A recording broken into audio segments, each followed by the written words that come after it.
Okay, welcome everyone. I think we are in the session. I'm stepping in as a host instead of Andre due to technical difficulties. So in this technology session, we will start with Francesca Noardo with the presentation of GeoBIM for the digitalization of building permits. Then with Marco Rognoni with the presentation entitled Automated Code Checking in the e-permit BIM process.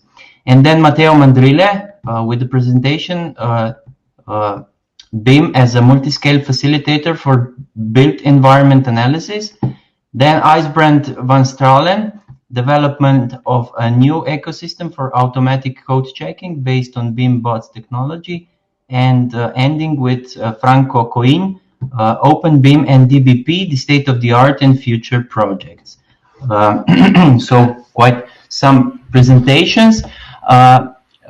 Please add the questions in the questions section on your right side. And now we should start with Francesca. Please share your screen and start the presentation. Thank you, IJsbrand. Now I share my screen. Okay. I hope to see it. Let's start the presentation. Okay, so thank you, IJsbrand, for introduction. I am Francesca Noardo, you know at this point. I am in the 3D Information Group at the 3D, at the University of Technology. And I will present today the project that we did for the digitalization of building permit in Rotterdam. So these people have worked on it. And I also apologize a bit with the people already seeing this presentation on Wednesday at Building Smart event, but it was very update something meaningful. So I will say some few words about the project and the case study methodology used, and then I will focus on the results that are the tool that we developed to support municipalities and a few guidelines. And after the conclusions, I will show you some work which is ongoing and towards the next developments. So this project was developed in Rotterdam, 2 phases. The first finished last summer, and the second one is just ongoing, it's just started. The goal was the automation of some regulation checks. It was characterized by a very close collaboration with the municipality officers, and we had two main objectives. So we wanted to use data from practice, so as we find them from the architectural firms and the data that are used for design to be tested in a case study, so very specific and a very bottom-up approach. And then we wanted to consider those regulations that have an influence, consider the influence of the building on the city context and the other way around. So this is the outline of our methodology. We started with a case study. We interpret 1 or 2 regulations, actually, always with the help of municipality officers, because it was necessary to overcome some ambiguities and to know some technicalities which were really not explicit in the text and so on, until formalizing the regulation to make it machine readable, since we didn't have the RASA methodology mastered yet. And we also inspected the IFC models in order to understand what to expect when dealing with modeling from the practice. We could see that sometimes some elements are not exactly aligned and compliant with what is prescribed by IFC, for example, or other standards or other best practices. So there are some errors, but also practices which are not explicit and they can affect the success of our tool, whether or not properly considered. And starting from that, we implemented a tool, added some guidelines according to the lessons learned. This is the regulation. So first we consider dimension regulation, and the rule is that the building, that parcel should be composed by two parts, a base and a part on top of it. And this regulation establishes what are the relations between the two parts. So, for example, maximum overlap, maximum height as well. Francesca, sorry. The overhangs towards two streets, and so on. So we analyze, formalize Francesca, this, and we use this data from the case study. These are two buildings that have been designed in the area. We already went through the building permits, but they are quite new. And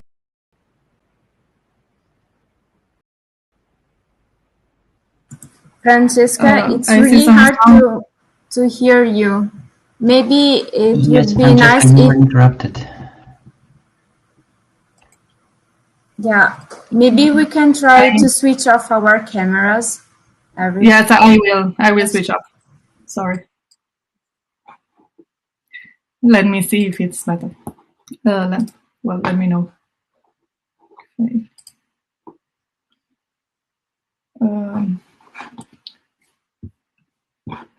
Sorry, I also do this. Okay, sorry, I start again.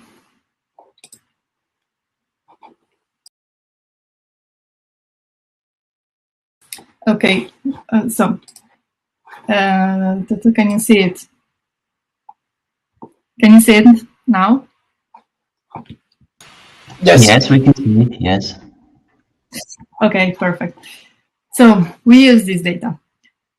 And then we go to the tool, which is the most interesting part. So first part of the tool dealt with the calculation of overlaps and the calculation of overlaps of each floor with respect to one reference floor. And for doing this, this algorithm slides the building, extracting one profile for each floor, and then it compared them to each other and with respect to one reference floor. From this data, we can understand the floors composing one part of the building and the other part, and also we can see we can check the 50% overlap of the two parts, maximum overlap of the two parts. Moreover, you can see here now in the video that this data can be also extracted and exported as a well-known text format, which can be easily imported in a GIS and be used for GIS aims, so update of or modeling of 3D city models or other kind of GIS analysis. Second part of the tool is the measurement of maximum height of the whole building or of each floor. So it can be useful for the maximum height of the whole building or only for the base maximum height, which is quite, let's say, simple. And then we have the overhang calculation. In this part of the tool, the overhang of the top part of the building with respect to the base towards the two streets, that means in the two parts of the building, are calculated. And an approach of extracting the points, composing the profiles of the stories and of the top part of the building, and then checking the maximum distance from the facade of the base is adopted. Here, you can see the algorithm working. One limitation of this part of this development is that at the moment it is necessary to select the facade towards the two streets manually. And therefore it's still something that we would like to solve, and we are doing this in this second of the project, where we are expecting a higher job-in integration, so the algorithm can automatically read the information from the J information where is the street and where is the heterocadous street. Here you have the results of the algorithm with the maximum distances of the two facets. And you can check the regulations from here. The further part of the algorithm, it regards another regulation, which is calculation. This was not completely developed because of some problems in the models. We had the kind of representation of both the apartments and the parking places, especially, that could not allow to check some important features of the building, which are the meters composing together with their function, and then, well, with their function, because you have to calculate it differently if it is apartment or office or shops or so on. And also the representation of parking places was not very useful to be machine interpretable. So, for example, here there are some annotations that that refer to the bikes parking, but it's not really possible to read them automatically. So therefore, these problems has to be solved before suitably check this regulation automatically. According to this, we provided some guidelines. They, in general, have to do with a good quality of georeferencing, semantics, and geometries. So georeferencing be there and explicit in a projected reference. Semantics have to be accurate. So little ISC elements, proxies, for example, use. Good grouping of the stories of things is also necessary. And geometries that have to intersect, doesn't have to be redundant, and so on. In particular, we would attach or provide some clear about the models in terms of contents, modeling criteria, and so on, which is probably also related to the what is also. To conclude, this was a bottom-up approach, and this started very slowly, but really allowed us to through basic sub-issues, very common to process and many regulations, and this can support our next developments in a way better way. The tool is already useful to automate some small steps that can be reused also for other regulations, and especially we have to care the data with guidelines, best practices, and metadata in order to rule beforehand the modeling, and also after the modeling to make explicit what is in the data, what criteria were used, what classifications, and so on, for making this data usable. And finally, this is my last slide. This is the ongoing work.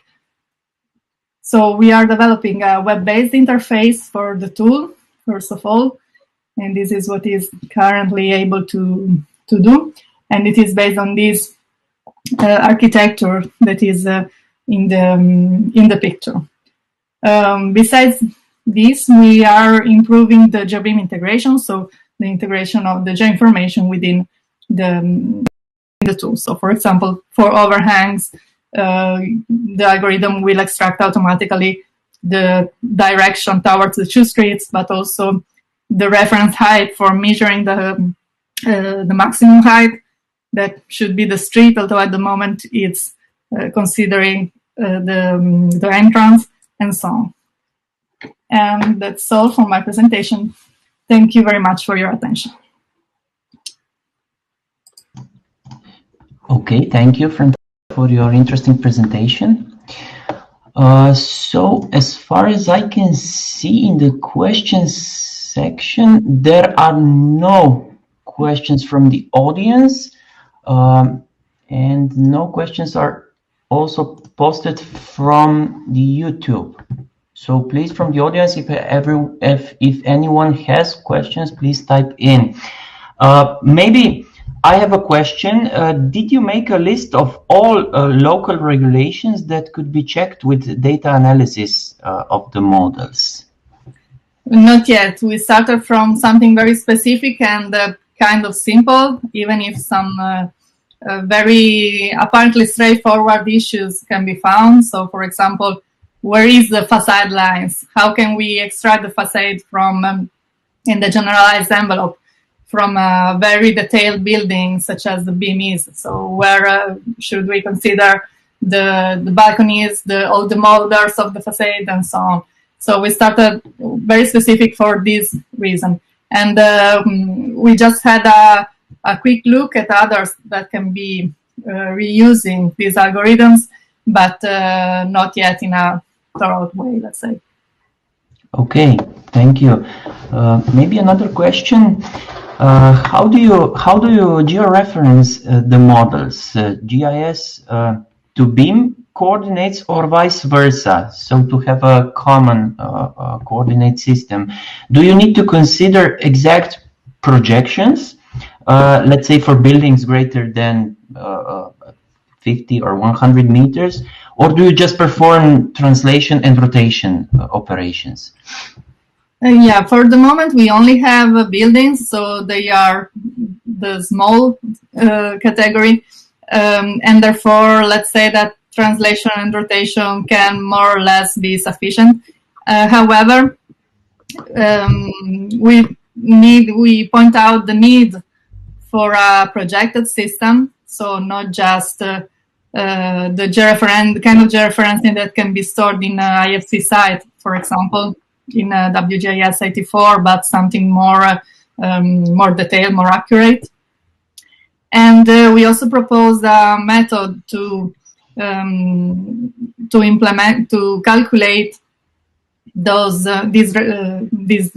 parameters by means of points accurately measured by the municipalities and imported in the BIM, and then re-exported and use the two coordinates to calculate accurately the georeferencing. Now we are also working, part of this second phase of the project is also the provision of a tool that could support in this phase. Okay, yeah, that would be relevant, especially for large infrastructure projects spanning across kilometers, maybe. That would be really relevant. Okay, and I think we are already in time for the second presentation. So thank you, Francesca, for your presentation and answers. And we continue with the presentation of Marco Rogoni, automated code checking in the ePermit BIM process. So Marco is with us. Please take the stage, upload the presentation, and start your presentation. Okay. Can you see my screen? Yes, we see the presentation. Okay. Good morning to everybody. My name is Marco Rognoni. I'm a civil engineer working for Arpaceas in the architectural map system, model and checking department. Now I'm gonna switch off my camera in order to prevent sounds issue. So this is me. Arpaceas portfolio includes BIM software among the most popular worldwide for the entire construction chain, as well as software for structural and geotechnical calculation analysis. We are technological partner during the entire process of construction and construction, from design to construction to management. And our proposal is completed with services for the implementation of BIM and specialized training for all those who work in the construction sector. In my opinion, model and code checking means that discipline models through IFC, open IFC file format can be aggregated in software for bin coordination in order to perform main operation for ensuring model quality. And model checking is composed by a bin validation and a class detection. Bin validation is a model analysis to evaluate internal coherence through specific rules. Class detection consists in inspecting geometric collisions between models coming from bin authoring. Last but not least, code checking means inspecting model compliance with specific project codes and rules. So let's have a closer look on model checking. It is composed both by a check according certain minimum standard, a bin validation, and an interferences detection between FC models produced during BIM authoring, class detection. In code checking, IFC models are checked for compliance with preset codes by the user. The following are the main compliance checks to Italian norms available by default in Solibri. However, in the standard installation, there are other types of controls. Checking of compliance with hygiene and building regulation. For example, room minimum height, area, home volume, a ratio between window area and the related room surfaces, a minimum expected clearance around the specific components, etc. Or verification of minimum geometric dimensions for windows, doors, stairs, and so on, as you could see in the current slide. Also, an evaluation of the minimum surfaces or spaces in relation to their function. For instance, an hospital bedroom must have an area between two defined values. Or checking of accessibility to stairs, ramps, or spaces. For example, to verify if a wheelchair is able to freely turn with a specific diameter into a specific space, or maybe the presence of architectural barriers that will obstruct their access, and so on. Also, some of the checks could not be related to a specific code. For instance, in current slide, component distance rule is useful to check if walkways are able to be used. Other checks could be related to safety. For example, an evaluation of the presence of properly designed protections against the risk of falling from above, such as barriers and rails. Fire checks are related, for example, to the presence of devices for fire detecting, presence and free accessibility to fire extinguishers, evaluation of the presence of a requested fire class resistant for specific components, etc. Besides, other checks are related to, for example, evaluation of the escape routes eventually available, or also hospital regulatory and accreditation checks, and so on.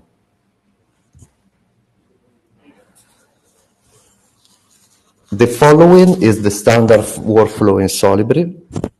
And first of all, there's a geometrical coordination between FC models coming from BIM authoring activities. NFC elements classification is usually needed in order to classify components properly according to their properties. Then the check as to manage rule sets and customize parameters in order to perform a congruent checking based on the IFC models. Model and code checking results will be analyzed by the users in order to detect issues that will be communicated to the specific BIM author via BIM collaboration format or maybe traditional doc file format. A BIM specialist or BIM model is now able to export an updated IFC model according to the communication previously received. Workflow will go on cyclically for solving issues.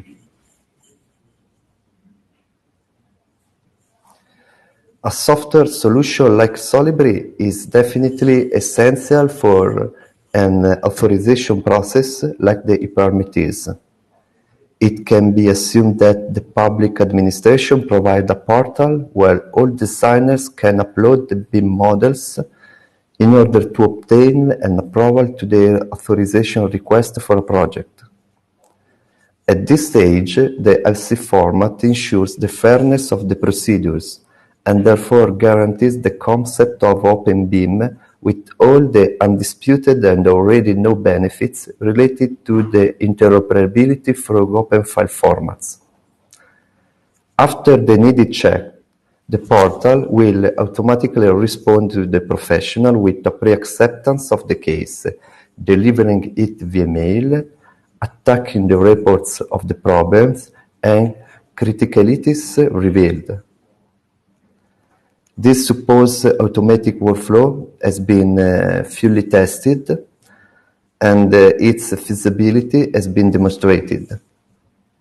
So, thanks to current technologies provided by programs and web portals, some checks can be automated, issue reports can be created, and authorizations can be sent.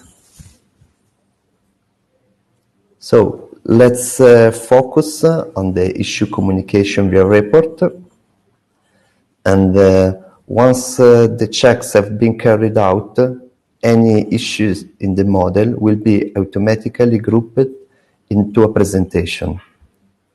Reports extracted will be represented by dynamic 3D pictures, checkers technical notes, and a list of issued components.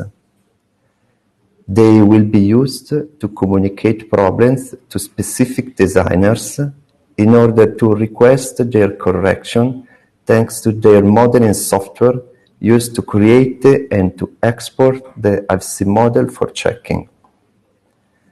These reports can be exported both as table files, such as Excel file, and as text files, Word or PDF. In addition to this, they can be generated as 3D reports, BCF file.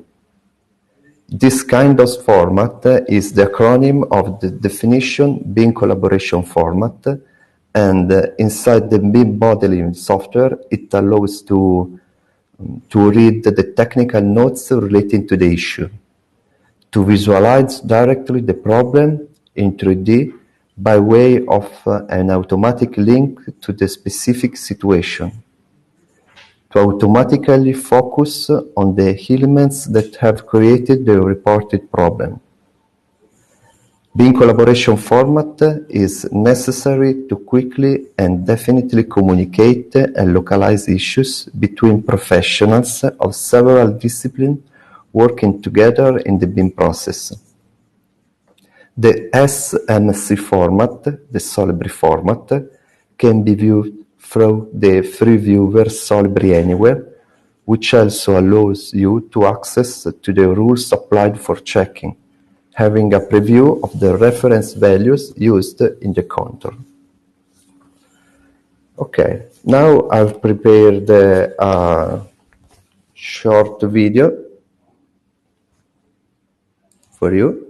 In order to save time, I've prepared a short video in order to show what happens when a BCF is received from BIM authoring side. The BIM authoring software is DDS-CAD, a a solution for modeling and dimensioning map system.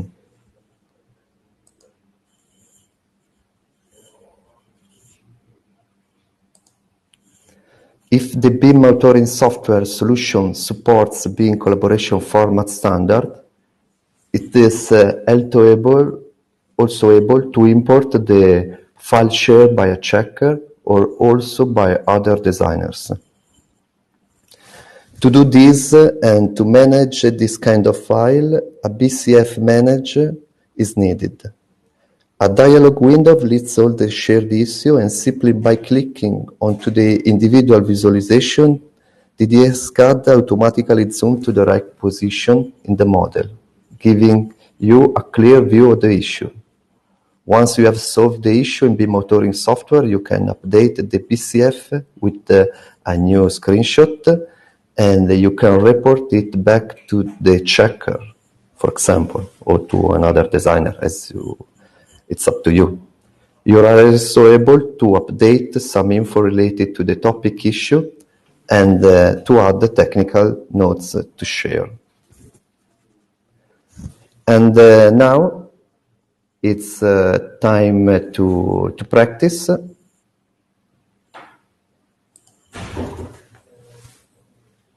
So I'd like to put in practice what we have seen so far, thanks to the software solution Solibri. You can repeat the same procedure with the software trailer made available by Arpaceas. So this is the window you will see when the software is open. Let's go create now a standard workflow in Solibri.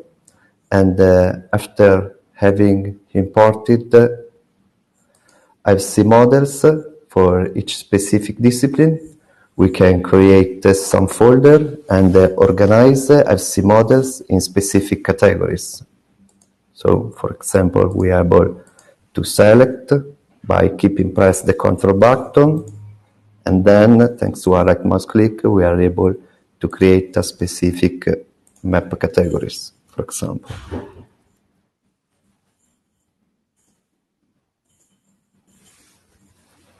Then you need to check if the different imported models are geometrically coordinated, and to do this, there's a specific tool.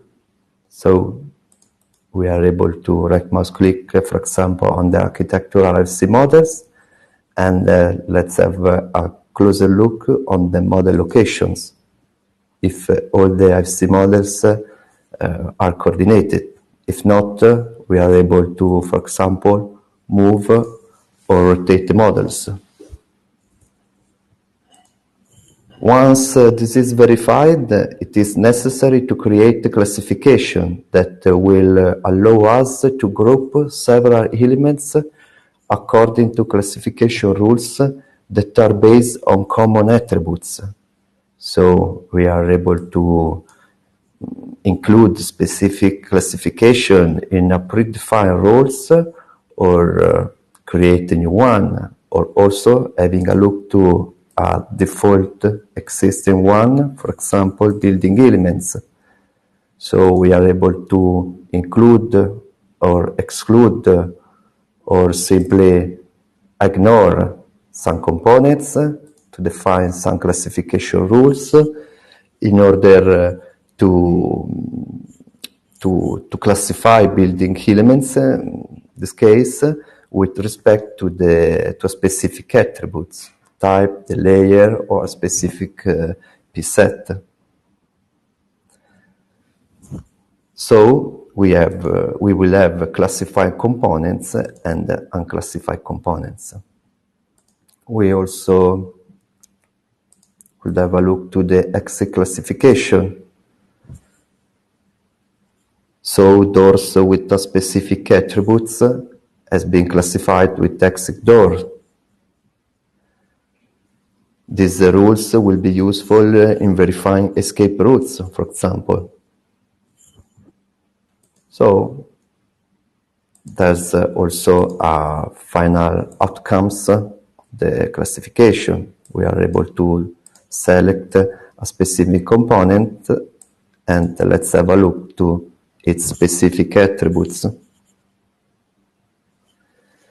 So the workflow now requires the creation of a custom rule package. So in Rule Set Manager, we are able we are able to access to the default rules provided by Solbri, and we are able to select, to search the rules from a predefined folder, for example, divided for a specific discipline, or also the rule set open in the Solbri project we are working now. It's very good in order to interact the parameter management and the real-time outcomes in checking. So the software also proposed as a folder, a grouping of the rules, taking care of the accessibility or maybe common rules. So we have a certain number of the first rules, but the user is able maybe to search for one of it thanks to the research bar, and then is able to take it, to drag and drop in order to manage it. We are able also to merge different rules in order to compose them, in order to create a new rules. In this case, this rule checks that it's possible to exit safely in case of fire or other emergency. The building must have a sufficient amount of suitable located exit passageways that have sufficient capacity so that time is not dangerously long.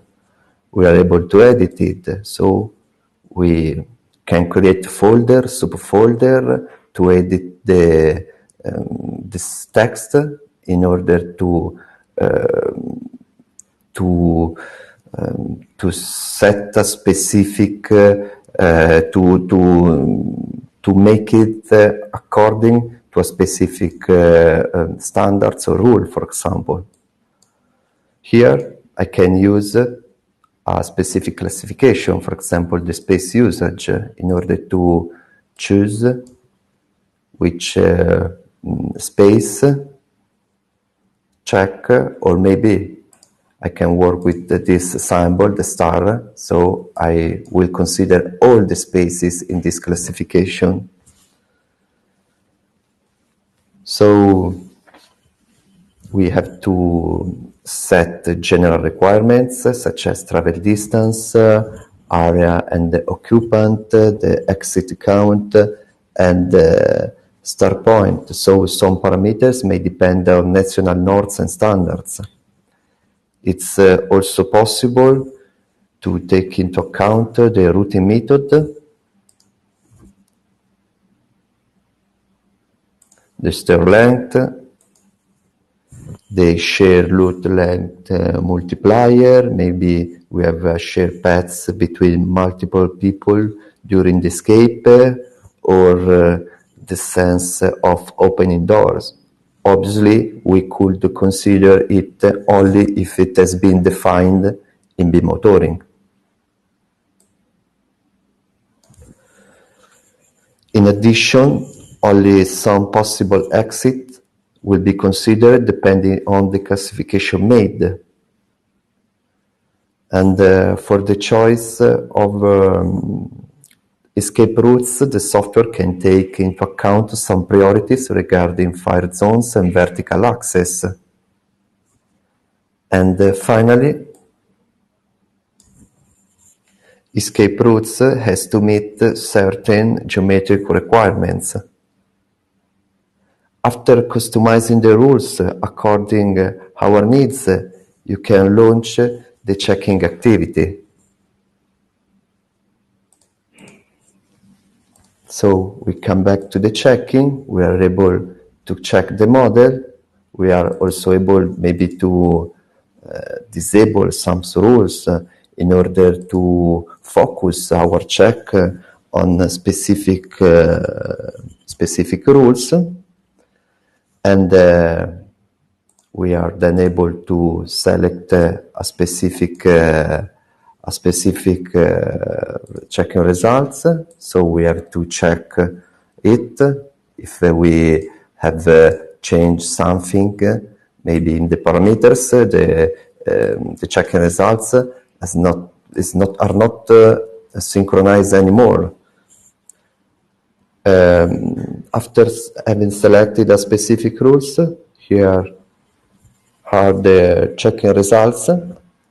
The software proposes checking results with a different level of criticality associated with the color of the issues.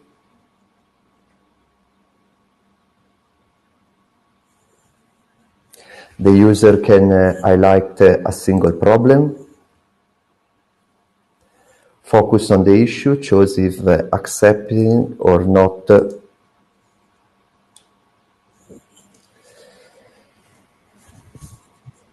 the software decision. So, for example, we could have no routes to exit, exit passage is too low.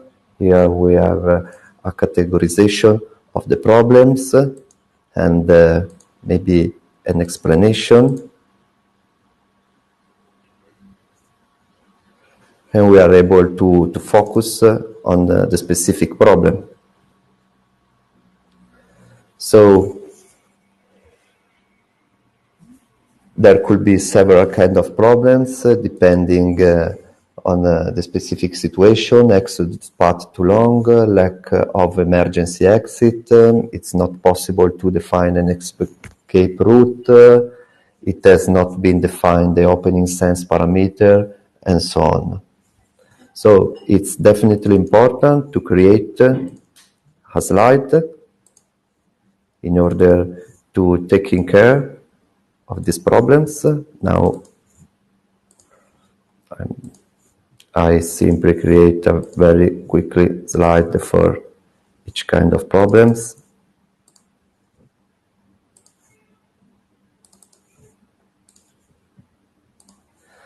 And let's pass to the communication layout.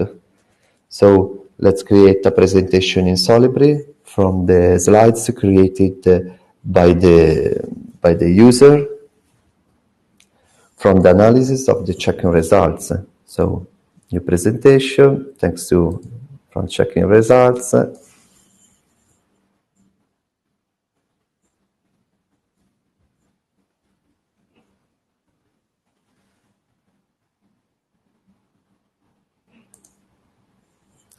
This is the issue. We are able to focus on a specific issue and also to specify other information that have to be shared with, in this case, with the BIM modeler or with the BIM specialist. So at this point, we have to decide on the format to share the report. So let's have a look on the report. All the entire process can be automatic thanks to the Solibri Autorun, that is an extension for automating routine tasks. And with the extension tasks, such as running checks, exporting the found issues as BIM collaboration format files, and creating presentation are predefined in XML file, which is given as a command line argument or scheduled task. Marco, I would just kindly remind you that your time is up. So yeah, I finished. Thanks. Really, it's just my last sentence. Okay. And as a result, so you are able, thanks to this Autorun, to do a daily model checking and it could be done, for example, overnight, and you can focus on issue handling and quality coordination. That's it. Thanks for your attention. Okay, thank you, Marco. So we are a little bit now tight on the time. So if there are no specific questions in the questions sections and also not in the chat, we might just move on. You can type the questions also for these presentations. If there are, we can Marco can answer them at the end, maybe, if there are any questions. And we continue with Matteo Mandrile with the presentation entitled BIM as Multi-Scale Facilitator for Built Environment Analysis. Hello. Matteo, please, the stage is yours. Yes. Can you see my screen? Not yet. Now it's on. Yeah. Okay. So, hello everyone. Thank you for inviting me to this workshop. My name is Matteo Mandrile, and currently I work in the BIM operation team at Snohetta in Oslo, while in the past I operated as a BIM consultant for several architectural and engineering companies. The research I will present is was developed in the context of the BIM Plus European Master in Building Information Modeling, and it explores the uses of BIM processes and technologies as a facilitator for multi-scale built environment analysis.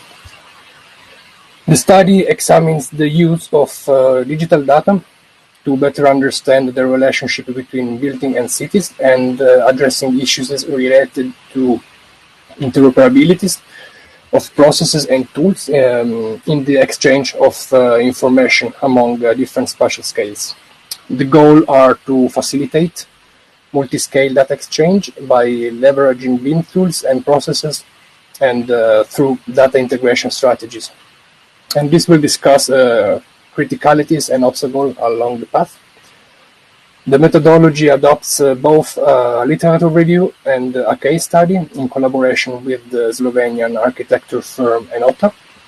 And the work is composed of a summary of sustainable policies in Europe, an overview of analysis covering different spatial scales, an evaluation of data schema and workflow, and the true application of multi-scale data integration. So in 2019, the European Union published the Clean Energy for All European package that revised the energy performance of building directive to accelerate the shift toward cleaner energy. And some months later, in 2020, the Integrated Digital Building Environment Group published a comparison among 3 standards covering different spatial scales. These were the basis for the research that focuses mainly on CityGML and IFC, and looking at environmental assessment strategies at the urban scale. Researchers are developing energy modeling platform that collect 5 categories of smaller programs. These are briefly revised in the thesis, and with a focus on building energy demand. While at the building scale, building energy modeling platform are already well established and can cover some of this analysis. This shows a comparison between the 2 standards, showing that they have similar structures composed of core and additional components. The 2 standards uses different languages to formalize the concepts. And while both can represent building, their detailed structure is somewhat different, and also is different the scope of application.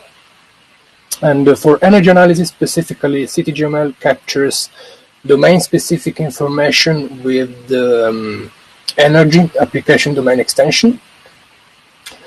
And these extend the core schema with classes and attributes. While for IFC, in May 2020, it was presented a roadmap document to produce an information delivery manual for building energy analysis.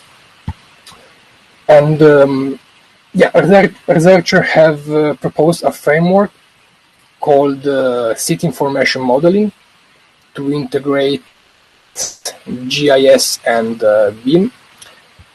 However, the different structures of the schema is an obstacle to that integration, and only some classes have similar representation on IFC and CityGML. The lower diagram here represents a workflow for multi-scale information integration, which is based on BIM data exported in IFC and Excel formats. These data are reorganized to match the CityGML schema, and the output can be stored in a urban database and used for different applications. And this is the top-down approach, where I built a semantic urban model for 2 central districts in Ljubljana, starting from publicly available institutional open data. And I adopted a service-oriented architecture system to describe the creation and the usage of a semantic 3D city model, where the data layer stores information in a spatial database. The middleware layer basically controls the interaction between the application layer and the data layer, allowing access to the data stored in the database. And the application layer defines the visualization use cases on a web browser. On a web browser with WebGL technology, and on a personal computer with Google Earth client.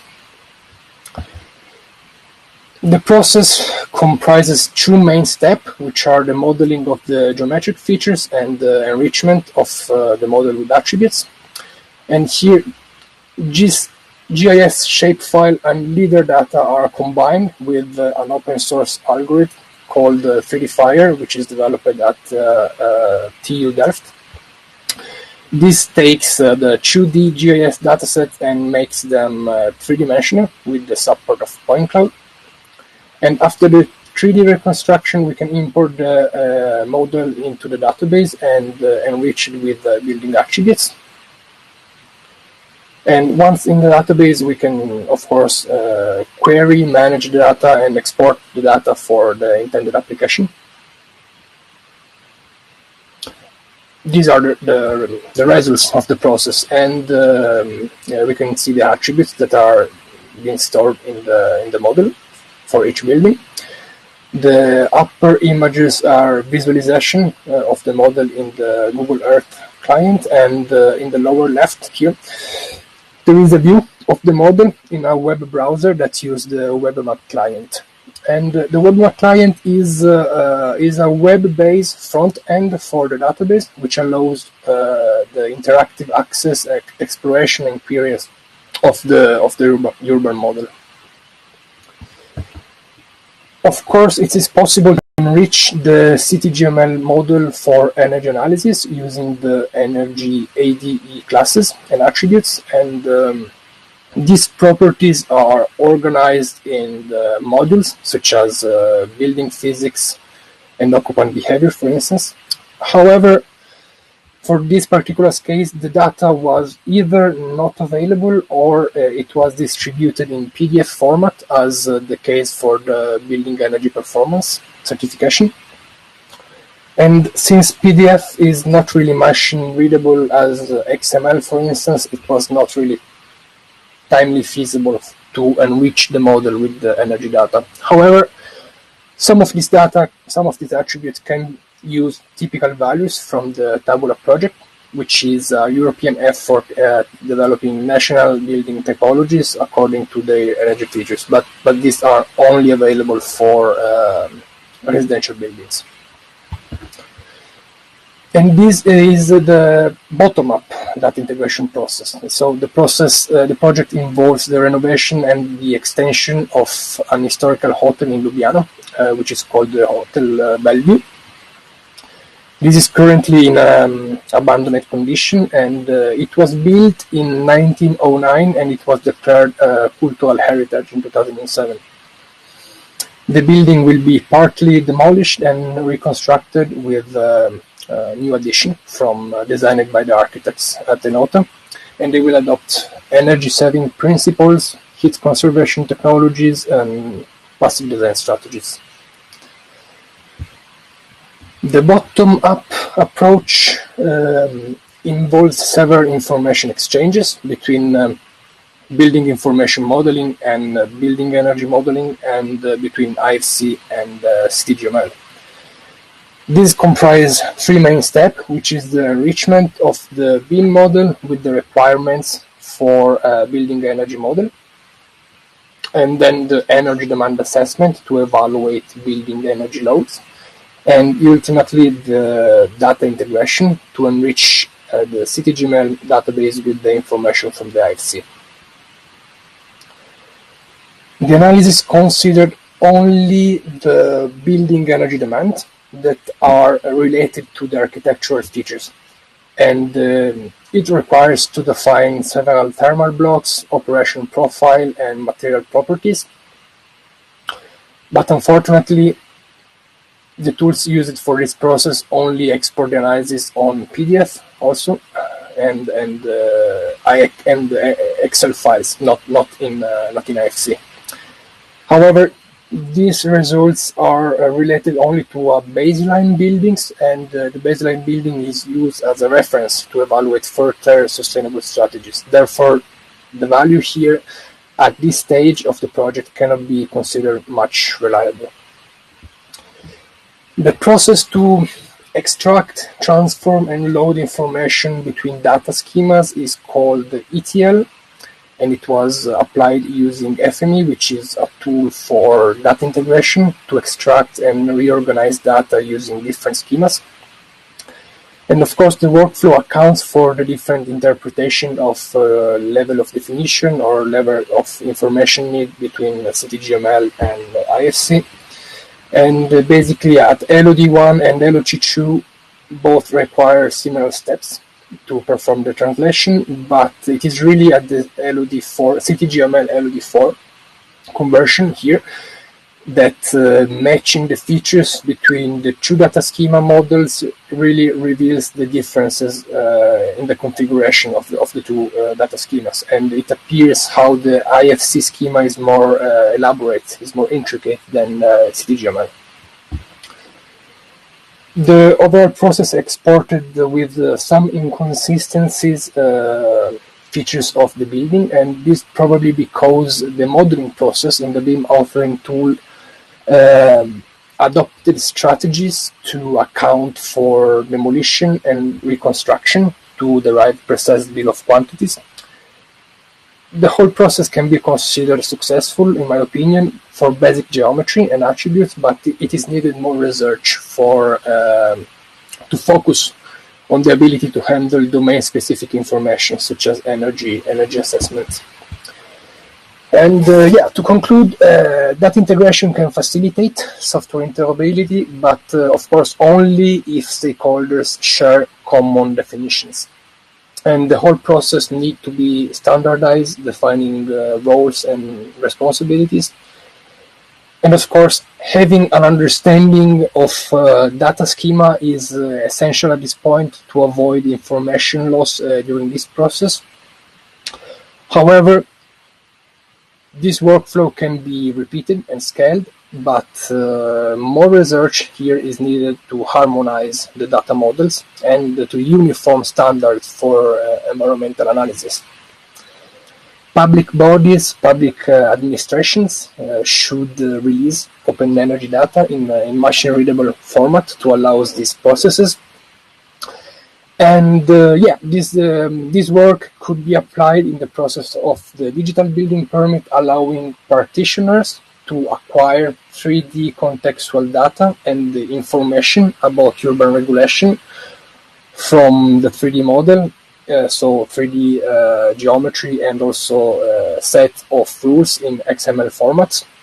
And on the other hand, public employees could verify the design against urban standard and update the model, the city model, with the as-built representation of the building.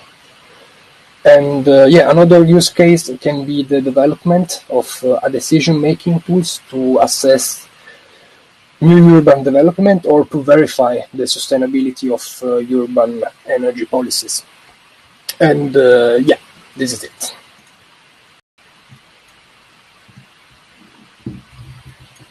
Thank you, Matteo, for a very nice presentation.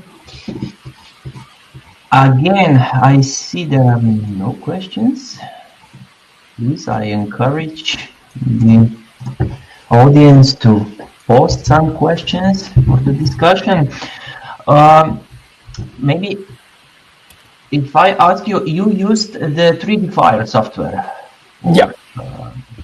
Let's say extrusion of the footprints that the 3D does. But the 3D is designed for the data that is available in the Netherlands. So their topographic maps and their LiDAR data, if I recall right.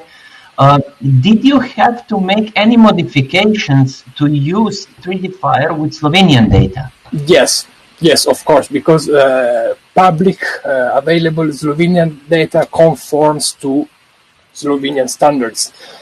Therefore, in order to use the 3D algorithm, it was I mean, the algorithm itself, it's really straightforward if you have a little bit of knowledge of IT and programming languages. The most intensive and demanding work was exactly to prepare the data to be able to use that algorithm, because as you said, it's for Netherlands norms and standards, and therefore in order to use that, because the great advantage of using that algorithm is that allows people to have a very clean geometry of the semantic model. But yes, a very big chunk of work was related to prepare and reformat the GIS data and the LiDAR data to be able to use the algorithm. And how about the results? Did you check the results? Were they 100% okay? Because in the Netherlands, I think they used the very topologically correct data to put in the 3D but in Slovenia, that the rules are a bit different for modeling. Not that they are wrong, but different. No, they are different. Yes, and of course, let's say that the model itself, for what it concerned the 3D representation, was not 100% correct. If I were to embed in the model also the topography and the infrastructure and all the features that the 3D algorithm allows to build. But since I only had to, I mean, the focus of the scope of the work was to work on buildings, so the simple extrusions of the building were correct, and for the scope of this work, it was enough to prove the concept of data integration between formats. Because at the end, the scope of the work was not to have the perfect CityGML model, but to have a database, to have a CityGML database and models to be able to transfer information. So for that scope of work, it was good enough to perform this operation. Okay, thank you. And now we have one question from the YouTube. Have you tried to translate information coming from satellites to IFC? Do you know any experience on that? So maybe here it's meant more optical imagery. I hadn't had a first-hand experience with that, so I'm not really familiar with the process. Okay, thank you. And we also used our time, so I would thank you. I will check again if there are questions. No? Okay. So we can continue with the next presentation. That will be IJsbrand van Stralen with the presentation, Development of a New Ecosystem for Automatic Code Checking Based on BIM-Bots Technology. IJsbrand, the floor is yours. Okay, thank you very much, Journey. Do you see my presentation at the moment? Yes, we see it. Okay, great. Thank you very much. Good morning, everyone. My name is IJsbrand van Stralen. I'm from the Dutch research organization TNO. And I will tell you something about development within TNO of a new ecosystem for automatic code checking. And that one is based on BIM bots. And I will explain to you.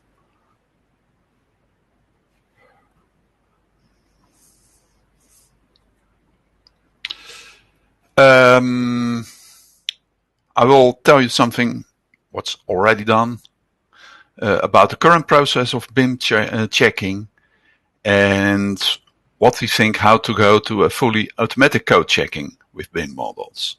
And to be able to do that, I will introduce you to the so-called BIM bots technology. We also performed a proof of concept for a performance of environmental use of materials, building materials, and if we have time, I will also try to illustrate that for you. When we look to the current flow, an architect developed a building, and the building is put into a BIM environment, and we have to check that built environment. And afterwards, if we have the BIM, we can do also the code checking. And if that is right, we will get a permit.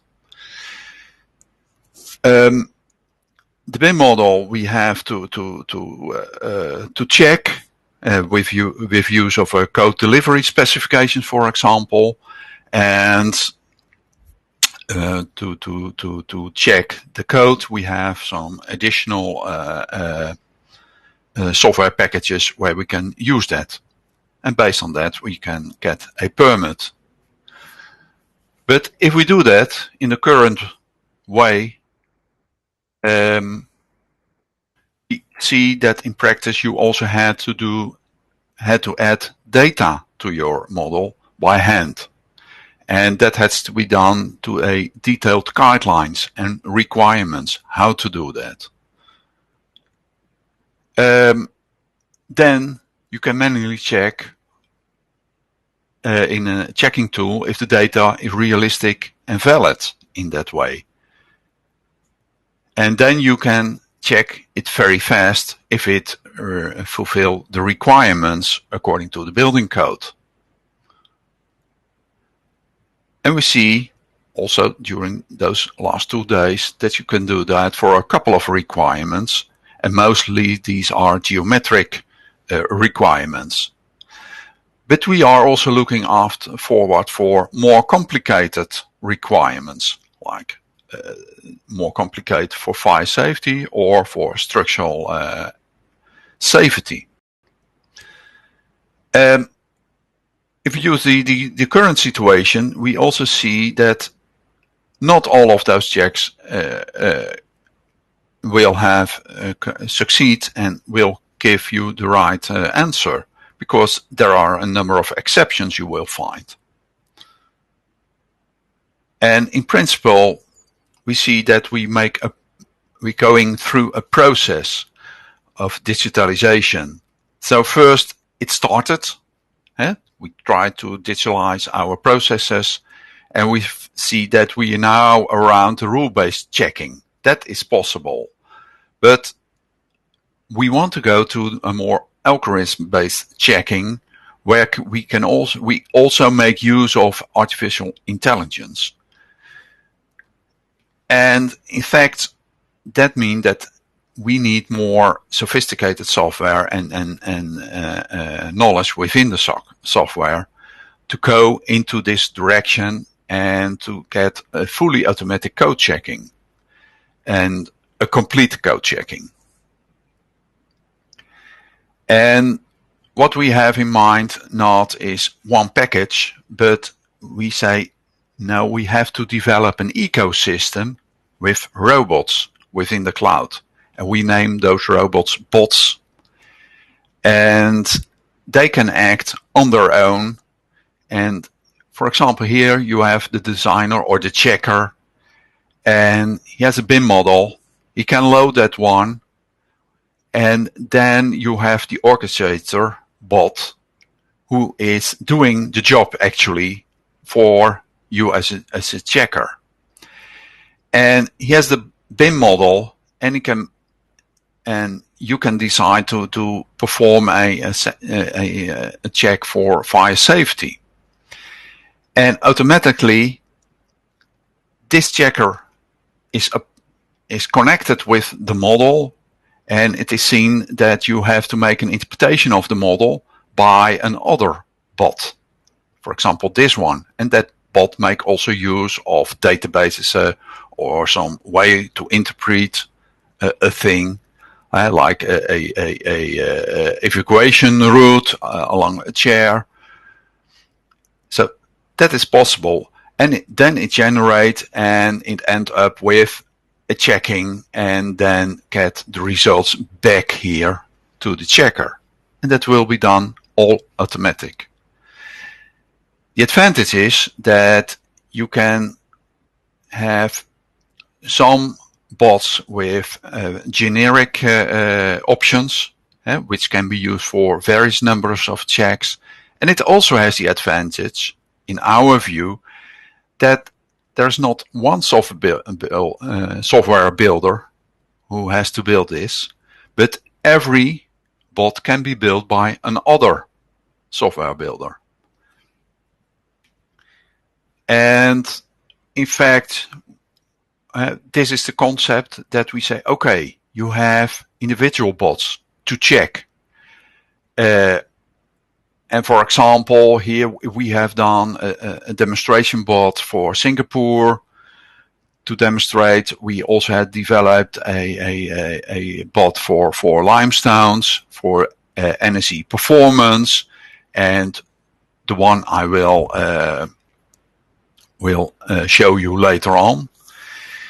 But that also means that you need an ecosystem with some core technology, with the APIs of those bots to make it workable, the orchestrator bot in it. You need also some governance, who has to pay, who is the data, things like that.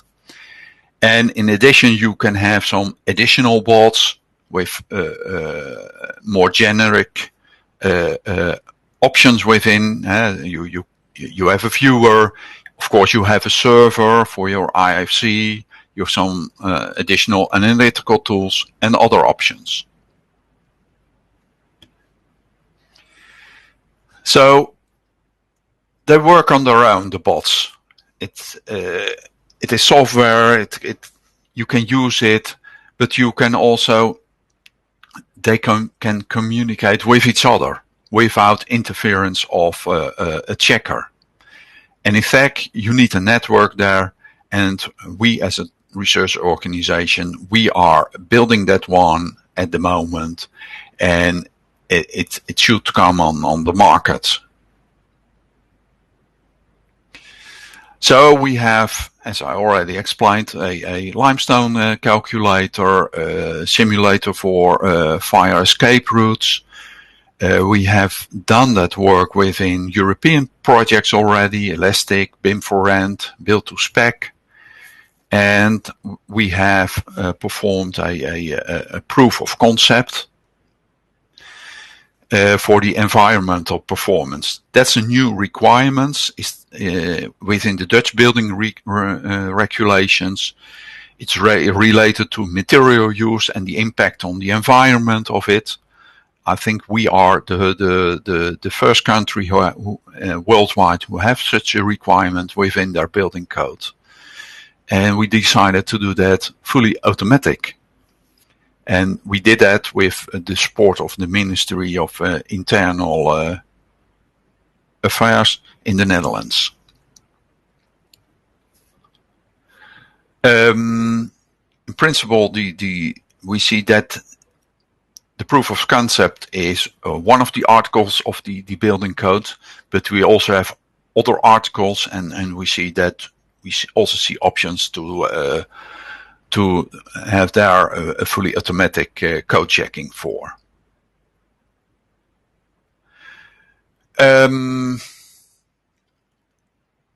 To validate the environmental impact, we use a 3D BIM model, and we use data from other databases. And it is important to determine within your BIM model what is the material we have and the amount of a material. And those materials have, as indicated here, and it's in Dutch, but these are the various materials within a building you have found. You also have to map the data on a database with the environmental impact for each of those materials. And if you have found those, automatically you can calculate the environmental impact with the rules given for it. And we've put that within a database, and in the end you can see, for example, in this example, the impact of various building elements with low elements, which are green here, and the floor elements you see over here with a higher impact. And this is the database we use, and this is the national environmental database, which we have in the Netherlands. It's not from us, but it's you can use that one, and it takes into account all the life cycle of the material and aspects which are covered, and what is the impact on CO2 and the resource depletion. That's within the database, and that is what we also take out of the database. And here, in fact, you see a short overview of what we get. So here we have the whole Dutch building code, and this is the article you have to look after. You can select that one. You can load up your BIM model, and directly you will find the result of the calculation. So everything is done automatically, and here you get your result, 0.82, which means it is lower than 1, and then it's acceptable according to the requirement of the code. But you can also see what is the impact of various parts, elements within the building. And here you see a higher impact values. So to round up, we as TNO have developed many different BIM tools over the years. We have an algorithm-based checking tool which make interpretation of the model, the BIM model. It make interpretation of the database we use. And I've shown you the first results, and after the presentation I will show you a short movie which give you some more information. And we see that it is very important to try to automate it as much as possible. So the user, it's completely user friendly in that way. And by using a BIM bots technology where we have more bots, we also provide the ability that various software parties can distribute their own bots on the market, can have their own building, have their own business case for it. And you as a user, you can select which bots you want to use. So a cheaper bot or a more advanced bot for a higher price. That are options you have. This is the end of the presentation. I will now try to show to you the video. I'll start it. It's a demonstration of the energy performance calculation of a building. And here is the start screen, and you have to select the project, your BIM model. You have to upload your IFC file there. This is done in this way. And this is in Dutch, but it tells you, as I already done, it gives you the results directly when you go to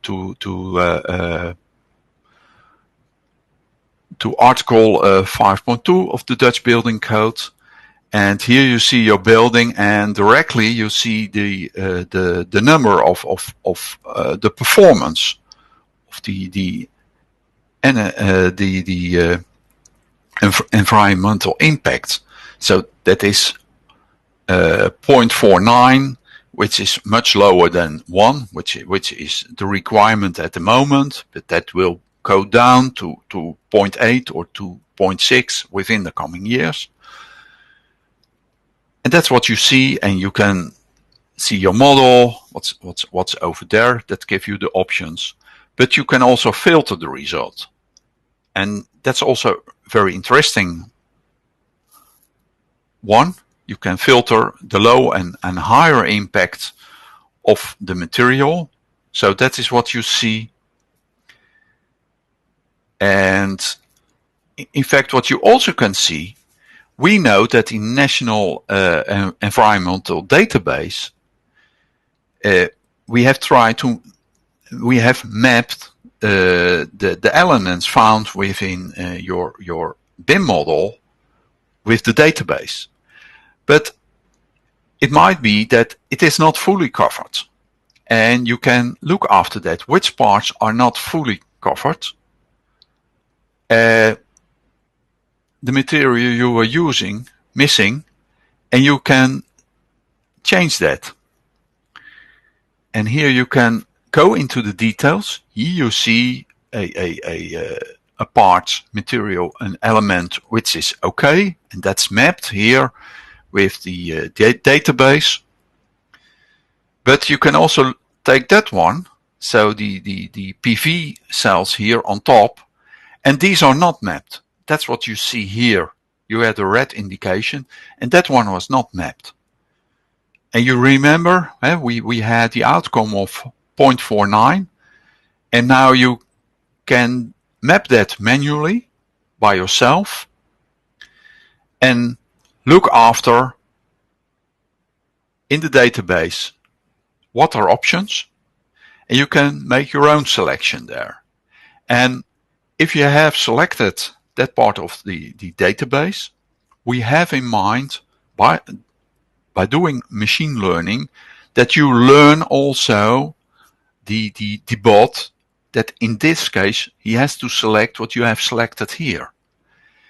So it's also a learning process, and that we will add within the future, and that is also to upgrade your bot in this case. So you have added that, and you see the effect. You make a recalculation there. And here you see the result. So we have added the PV cell, panels on top of the roof. And from 0.49 we go up to 0.51 because we have more material within the building.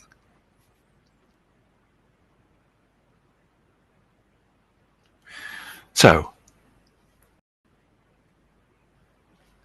this is the demonstration I want to give, and I will give the word back to the host. Okay, thank you, Albrand, for the presentation and nice videos. We have two questions from the audience. The first question is from Dogus Guler. And he is asking, do you think that AEC-related firms fully adopted BIM technology in the Netherlands? That is an issue, of course. It's a very good question and very relevant question. We know this is a fairly new technique we propose. We are working for a few years now, but we see that we come now to a moment that we say, okay, we have to look after practical application of this technique. And at this moment, we are looking after this.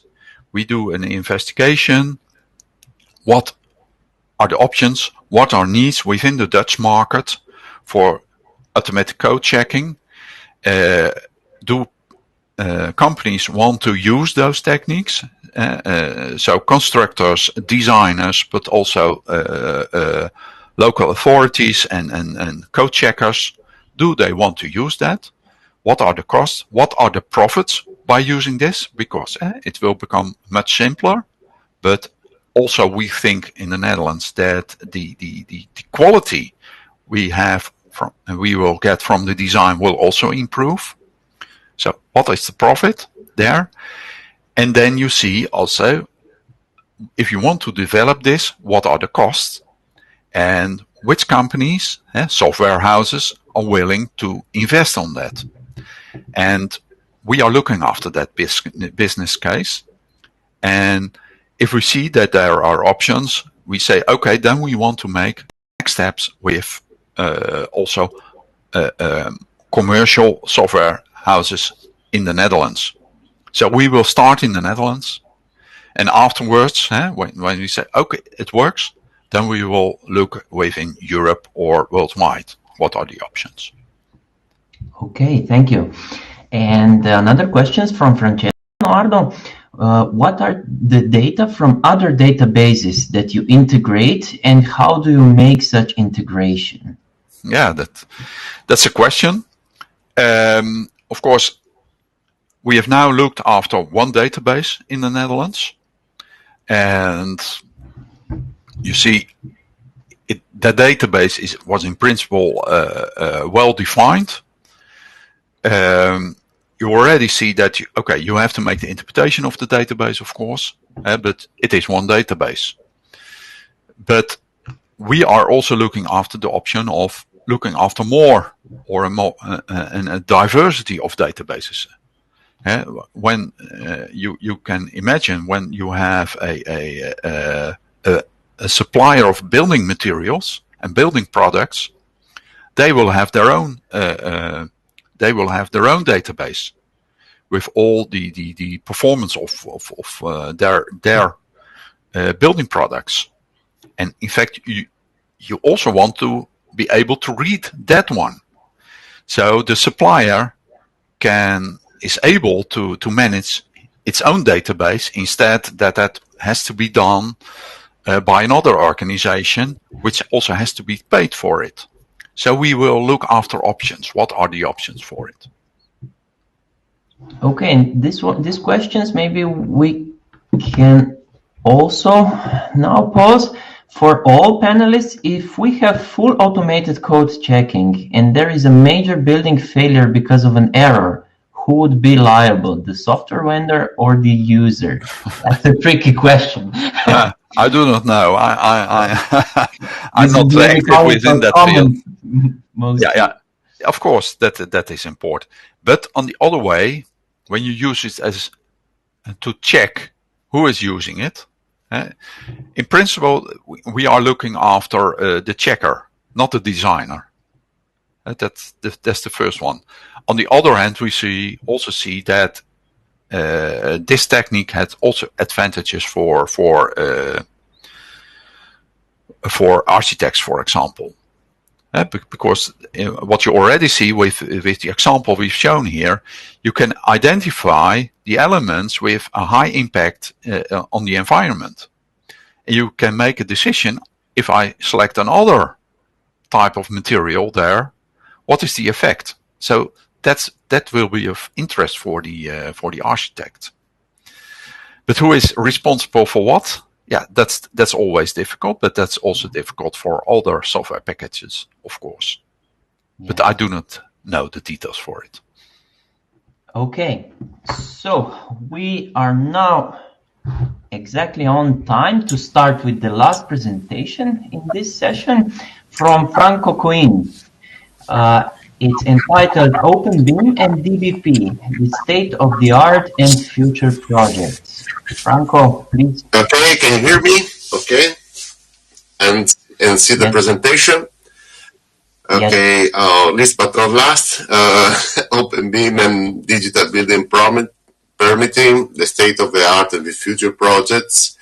Of course, I'm talking about the point of view of Building Smart International. I'm proud and honored to be a member in the steering committee of the regulatory room. And I'm also working as a project manager in DBA Group, that's an engineering company here in Italy. Can we go for, okay. First of all, let me talk as a communication manager as I am. I use the word Open Beam because that's a trademark from Building Smart. That is a kind of envelope that includes all the standards and the activities. Some of the activities that Building Smart is doing. So, of course, in Open Beam we include IFC. We see just some of the standards that are included in Building Smart portfolio. Only the ones that has a graphical trademark that can be published in a slide. But we also include in Open Beam Building Smart Data Dictionary, UCM, that is use case management, BCF, that so many times I've heard to talk about during this workshop. I'm very happy about that. And also includes the certification programs. So it's a kind of block name that is can include a lot of stuff that are included in the Building Smart activities. Okay, who is in charge for digital building permit in Building Smart? You probably know better than me. Is the regulatory room, who is more or less has the same composition of EUnet4DBP. So we are very brother in arms in this fighting. And what we talk about? We talk about open standard for regulation, digital permitting, and so on. So all stuff that we have been talking around about during the whole workshop. Regulatory room is international. Two of us are coming from EU. One from the top is Tommy Entinen from Finland and me from Italy. And the participation, we have also people from Eastern countries and also from Russia and so on. Many entries are coming. I think many people is coming, especially from South America. This is something very interesting for us, and also from Australasia, people from Australasia. So this means that the attention, the interest about Open Beam and Open Beam in digital building permitting is spreading around very fast in these last years. Okay, we have a roadmap that is, I think, very we can talk about. I don't want to spend too much time about this. We have some topics, of course. One I'm more interested in is about engagement, so to foster engagement from government, software, and industry. So I don't know if I'm in the right place because to be in the technical session. But anyway. Every part of our activity is mapped here, and we have three different structures. So we say that something, once we do something that is a low-hanging fruit, so something has to be used immediately. Advanced Beam, that means follow the stories and the use cases of what is happening in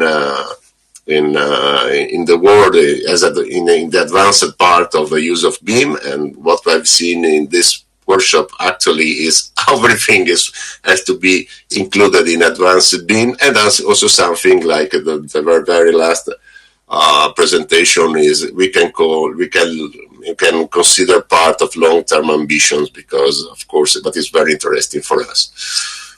Two basement, the foundation where I want to talk about what we are doing now in the regulatory room. First of all, about the estimation work that has been done many years ago, 2 years ago by Masaki Muto, who has been able to introduce in the process of construction permitting what do we mean to be low-hanging fruits advanced being long-term ambition, but I tell it's better if you go to read the report. Is available on the Building Smart website. And another important part of what we are doing now is the real interoperability report that has been done by Nicholas Nisbet, with the help of Oyvind Rode and Kim from Korea. It's a long-term work that is talking about what have to be done to make laws more readable or more usable in digital permitting, in digital building permitting. And this was since since last year, I think, something that we can call long-term ambition, but in the last, according to what you said in this, I've seen in this workshop, I changed the evaluation to advanced BIM because it's something that is coming and is coming soon. We also have some long-term ambitions. We also work on automated rule checking, especially with Amarel Dirabi from Canada.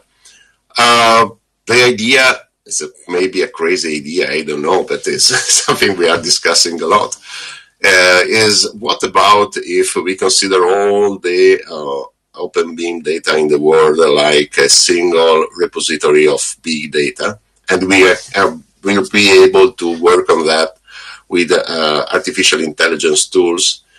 We should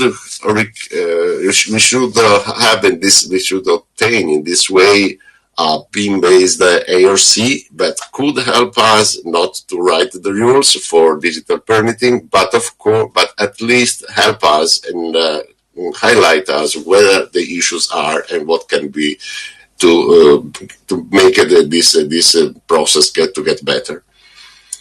But let's talk now what we are doing now. Of course, all our activities are open, so if you are interested in, please contact us at the address you see in the slide.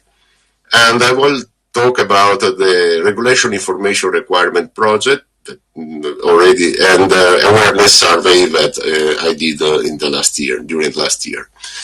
So, Regulatory Information Requirements Project, it was launched at the beginning of this year. And the question was, we want to answer in this project, do Open BIM standards support the digital building permits? Of course, we have heard a lot of opinions, a lot of thoughts during this workshop. That has been very useful for us. Of course, this project will last for 2 years, and is ruled by Tomi Hentinen, that is from Finland, and the project scope is to focus on concept and zone approvals, technical design and construction approvals, and approvals for occupation and use. Key audience are regulatory authorities, building project, and the news phase, because we are very happy because, as you heard yesterday, Christopher Robin right here is a part of this project, and we are very happy about this because he is managing the project in Estonia, and in the same time, Tommy, he is working in the project in Finland, and so we are confident that we will have during the project evidence of what we need to do on Open BIM standards to support the permitting from the real world, from what is going on. Use cases, the project that identified 3 priorities. The first one is project information and identification. The second is life safety, and third, the building performance. Of course, you know better than me what we are talking about. And the final result, what would be, how should we update OpenBeam for digital building permitting? So many times we all agree, I think, that IFC has to be reformed, or it has to be changed a little bit. And the same for the Building Smart Data Dictionary has to be updated with needs for digital building permitting. If you are interested if you want to be in the group that is going to do this, please join us and join the project. We need a lot of manpower to make it. Okay. And the end, let me talk about what is the matter I know better, that is the Building Smart survey about the role of OpenBeam in the regulatory process. 1 year ago, we started this project, this activity, because we have to foster the participation of institution and also industry in the regulatory process. Based on OpenBeam. This is a need, and we are very happy after 1 year, but we closed the survey. We had 160 participants from 38 countries. 18% of them were coming from institutions, so this is very good achievement, because needs more or less, we think that institutions, professionals involved in the process are around 20%. And we have to thank a lot EUnet4DBP for supporting the survey. The survey was was taken in 5 languages, and let's start talking about some lesson learned.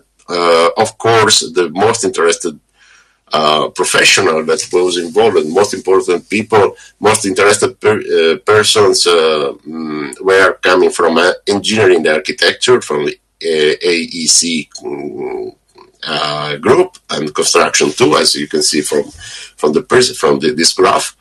Information advice and services is very interested in. Information technology is not yet so interested in. And this is quite strange, because in this moment, the government activities, that is the branch of information technology that include also the digital building permitting, that is the same, is growing very fast around the world. So this means that many companies are involved in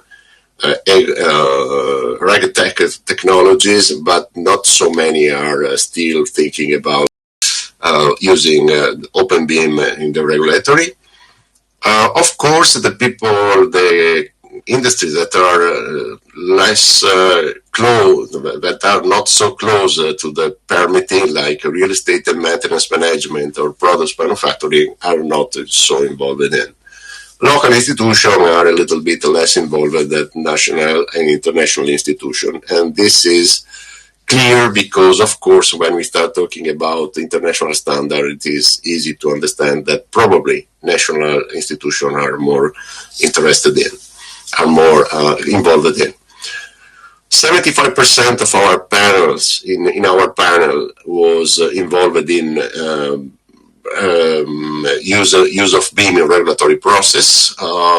If only in the 43% is actually involved in using BIM in regulatory, and 71% of them are using OpenBeam. That means that more or less, as we heard during this workshop, OpenBeam is the reference for this process. Now, on the right side, you can see a graph that is a little bit tricky, because we ask to regulatory bodies to say what they think about the regulated industry and vice versa. And what we had at the end, and we asked them who is more aware of BIM, who has a knowledge, who has a higher knowledge of this process. Fortunately, at the end, we found that the two parts were thinking a lot. And so we have that both regulatory industry think that regulatory body has a quite low awareness of BIM in their organization, while it's a little bit higher in regulated industries. Okay, now the question, we are going to really talk about perception. not about the technical or real things that we can talk, the real numbers. We are talking just who is the thinking, what are you thinking? So we asked to Open Beam Regulatory, are you excited or worried? As you can see on the left, we have that the top of the hill is on the sunny side. So we have the most of the people are happy to use digital, but still they have some worries, of course, as this is human and this is understandable. But which kind of perceived worries do we have in our panel about the use of BIM in a regulatory? And the first lesson learned is that technical issues are not the main issue. Only 25% of the people of technical issue, all technical issues together, were about 25% of the issues, while complexity is the main issue, and around 30% of the worries is about complexity and difficulty of business organization according to digital to using of BIM in the digital permitting. Franco, I have to kindly remind you that we are approaching the timeline to end this session. Okay. I have Jada, who is the host of the next session. Is this next session connected with this one? So we can. Yes. Okay. It's the interactive section. So I would suggest that Franco go on and conclude it. Three more slides. Okay. 3 more slides, no more. Okay, Franco, just take your time. If it's available, just take your time. Okay, Open Beam and regulatory, we asked the two parts. So as usual, regulatory bodies and regulated industries, who has the more positive or negative attitude. As you can see, the two graphs are overlappable, and as expected, the technical people are in both parts are birds of the feather, and they have good attitude for Open Beam in building permitting, while we have stakeholder issues. So the owners or the higher levels in organization are not so confident of use of BIM in their organization. Least but not last, and the very last question was about the Open Beam regulatory champion. This is a very typical marketing approach to find the target. So it's a 30 to 45 years old person with technical or project-oriented attitude with an AEC background. So, what the service shows? The service shows good foundation for the future of Open Beam in regulatory. Survey report will be available into next May. But, of course, this survey also shows some issues. The most important is, who are we asking this stuff? Is this panel representative of the real world? And of course, this is something we're going to work in the future, and in this activity especially. Of course, we will find out and try to discover the people that is not still convinced about Open Beam in regulatory and why they are not convinced, and try to convince them, of course. That's it. If you want to help us, please contact us at this address. Thank you very much. Thank you, Franco, for nice presentation. We have one question. How do you plan to use these results in your future activity? Oh, okay. As you know, let me say why we did the survey, and so I can explain why we are going to use them. How are we going to use them? The question was that the situation was that as Nick said yesterday, we have a gap in participation of institutions to this process. And so we started to think how we can involve them more and more to make them more aware and to make them more collaborative in this process. According to this, we started to say, but because Build Smart is a global institution, can we ask around how it works somewhere else? And at the end, we find out these results. We are going to use these results for a specific campaign we are going to launch in the next years with the help of the whole Building Smart. So we are involved with also the other rooms, so the other activities, and so on, to create this, let me say, contact and this approach, and to make it work better. So it is. Honestly, we were just in the starting phase. The real work is coming now. Will be used in the future with this activity and campaigns. Okay, thank you, Franco. And now I will let Jada take over for the interactive session. As I understand, I would like to thank all the presenters in this session for the very interesting talks. And Jada, you can take over, I guess. Okay, yes, thank you very much. So we are now starting with the last interactive session of these 2 days, and the interactive session is about, of course, the maturity model of the technology pillar. Okay, so just to be sure that you have access to the readable maturity matrix, you can scan as you can scan the maturity matrix from the website where it's stored, so you can read it through it. However, we are now talking about the technology pillar, and the aim of the maturity model is to measure the maturity level of the technologies currently used with respect to their interoperability and open standards adopted. So the requirements that the European Network for Digital Building Permit set for the achievement of the ambition of having interoperable technologies are that we should have an inclusive system at the all level, that we should have a network platform as a unique repository of data across the whole life cycle. We should have technology for data visualization and for data analysis.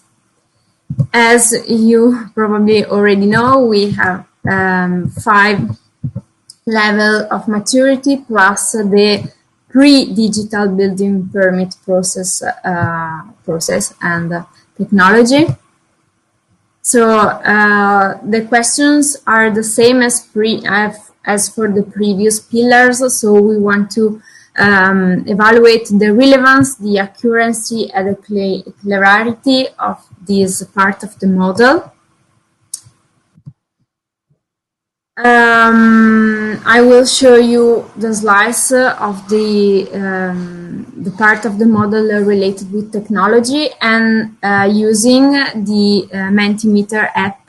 So you can go to www.menti.com and insert this code. You can answer to the questions to set the relevance, the accuracy, and the clarity of the model, comment and submit to us in order to allow interaction and discussion.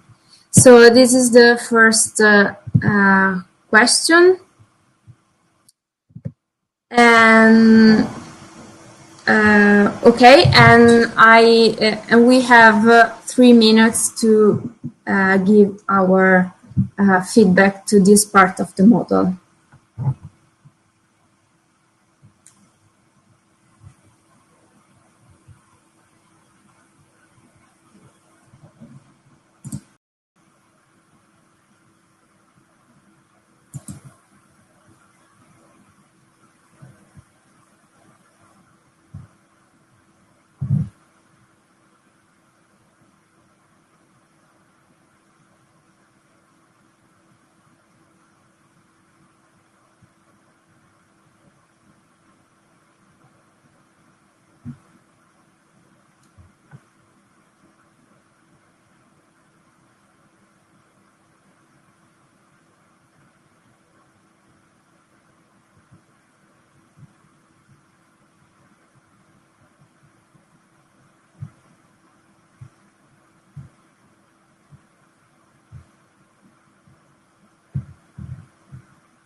So we still have a minute, more or less. So come on, I see there are 30 people in this session. So please, your expertise and your competencies in this topic are very supportive for developing a reliable digital building permit maturity model. So please tell us what you think. And also, if you have concern about the level of accuracy of the model or the relevance or the clarity, please let us know why. What do you think should be improved? So I would say thank you very much for your answers, and maybe just to give an overview on the results. I see we always have some small problems maybe with the accuracy, so as far as I understood, we should work a bit more on this point. So we can move on, because we have four requirements to evaluate for the technology pillar. So this is the second one.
Okay, so maybe I can show you. Okay, this topic seems to be more clear and accurate. So maybe I will give you other 30 seconds to answer, and then we will move on to the next requirement. But thank you again for all of your answers.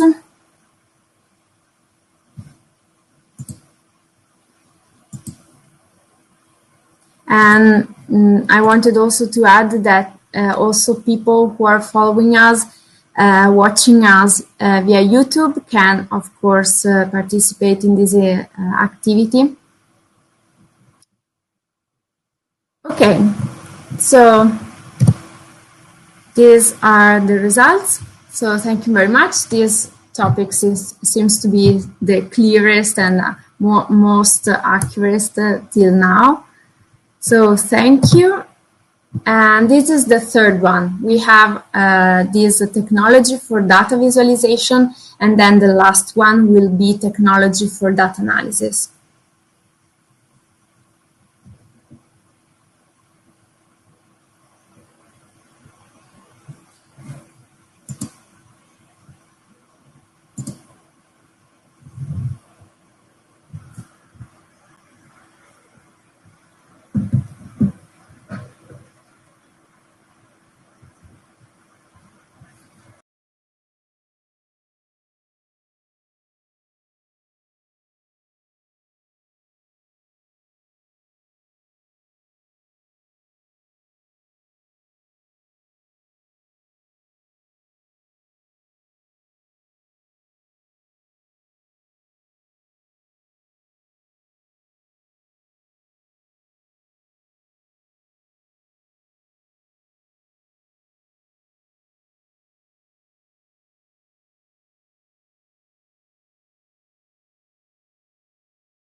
Okay. So also this point seems to be pretty clear. Oops.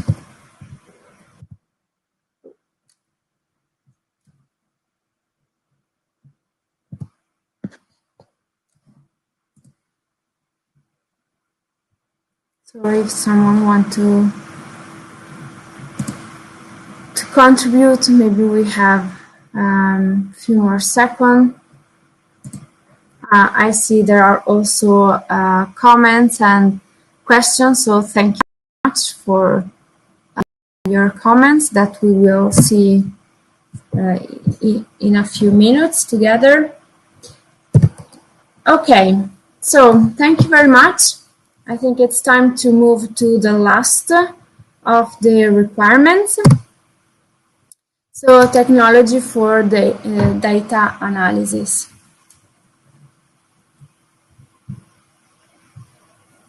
And that's the last one.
Okay, a few more seconds if you want to add some comments, please.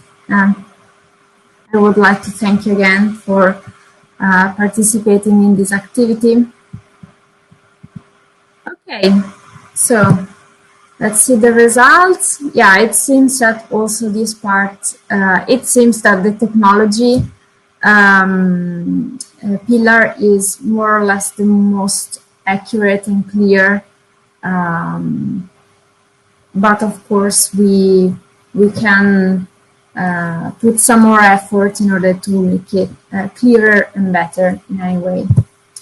Okay, so I would like to see your two comments. So the first one is what do you mean, I suppose, with whole level? Yeah, that's referred to the first question, to the first requirement, I think. The whole level, because it's one of our requirements is an inclusive system at all levels. Okay, and this means regional, national, and European. I mean, from the lowest one, let's say, to the highest one. But maybe we can put this information in a better form. Difference between GeoBeam and Beam plus GIS will be helpful. Yeah, good point. Thank you very much. That's one of the very interesting comments, and we will take care of this thing, because it's not always clear what is the meaning of GeoBeam and Beam and GIS. So thank you very much. If you want to say something, if you want to add something, you're pleased. Otherwise, we can, I think, move to our lunch time. Okay, but before, maybe Francesca, do you want to add something? Thank you, Giada. No, just I would like to invite Alan Baha, that will chair the next panel session, very interesting, with a very high technology level, and the panelists to join the backstage at 1:15, so that we can test everything and be sure that technology won't disappear again this afternoon. And so attendance and enjoy your lunch. See you later. Thank you very much. Bye.